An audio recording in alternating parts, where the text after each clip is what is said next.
രാവിലത്തെ ചില കാര്യങ്ങളൊക്കെ കഴിഞ്ഞ് ഇതേ കുഞ്ഞിനെ കുളിപ്പിച്ച് ഇതേ ഉറക്കിയതിന് ശേഷം എൻ്റെ ബാക്കി പരിപാടികളൊക്കെ സ്റ്റാർട്ട് ചെയ്യുന്നത്. പിന്നെ എനിക്കിനേക്ക് മുമ്പ് എൻ്റെ പരിപാടികളൊക്കെ തീർന്നു. അപ്പോൾ അതേ എൻ്റെ പണികളൊക്കെ തുടങ്ങിയായി. അകം അടിച്ച് വാരി തുടക്കുകയും പിന്നെ പാത്രം കഴുകി, പിന്നെ മീൻ കൊണ്ടുവന്ന് വെച്ചിട്ടുണ്ടല്ലോ. മീൻ കേരയും വാങ്ങിച്ചായിരുന്നു, അതുപോലെ പലവകയും വാങ്ങിച്ചായിരുന്നു. കേര അത് കഴുകി വൃത്തിയാക്കി അത് കറി വയ്ക്കാനൊക്കെ ഇട്ടെടുത്തു. വറ്റിക്കാനാണ് മുന്നേ ഞാനതിന് വീഡിയോ ചെയ്തിട്ടുണ്ട്, വറ്റിക്കണേൻ്റെ വീഡിയോ, കേര വറ്റിക്കണേൻ്റെ വീഡിയോ. പിന്നെ പലവക മീൻ അത് നന്നാക്കി എടുക്കണം. അപ്പോൾ പലവക നന്നാക്കാനായിട്ട് ഞാൻ മുറ്റത്ത് നിന്നുണ്ട് നന്നാക്കണേ. സാധാരണ ഞാൻ അടുക്കളയിൽ നിന്ന് തന്നെയാണ് കട്ട് ചെയ്യാറ്. ഒരു വൈബിന് വേണ്ടി വീഡിയോ എടുക്കുന്ന ഒരു വൈബിന് വേണ്ടിയിട്ട്, നാച്ചുറൽ വൈബിന് വേണ്ടിയിട്ട് മുറ്റത്തിട്ട് പോയതാട്ടോ. അപ്പോൾ വേഗം ഇതൊക്കെ നന്നാക്കി അത്രയും ഇതൊക്കെ വെച്ച് കട്ട് ചെയ്ത് വേഗം എൻ്റെ മീൻ നന്നാക്കലൊക്കെ കഴിഞ്ഞു.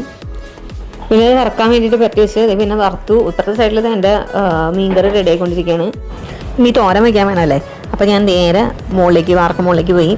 അവിടെ അത് നമ്മുടെ മുരിങ്ങയിലയുടെ മരം, അത് ഞങ്ങളുടെ അല്ല, അപ്പുറത്തെ വീട്ടിലാണ്. അപ്പോൾ അവിടെ നിന്ന് ഞങ്ങളുടെ വാർക്കയിലേക്ക് ചാഞ്ഞ് വീണതാണ്. അപ്പോൾ അവിടെ നിന്ന് ഇച്ചിരി മുരിങ്ങയിലൊക്കെ പറിച്ച് തോരനുള്ളതായി. അപ്പോൾ ഇന്നത്തേക്ക് ഇന്നിപ്പോൾ നൈറ്റ് വരാനുള്ള ദിവസമായതുകൊണ്ട് എൻ്റെ വേഗം പരിപാടികളൊക്കെ കഴിഞ്ഞു, ഫുഡ് കഴിക്കലും കഴിഞ്ഞു. വീഡിയോ ഇഷ്ടമെങ്കിൽ ഒന്ന് ലൈക്ക് ചെയ്ത് സബ്സ്ക്രൈബ് ചെയ്തേക്കണേ. Thank you.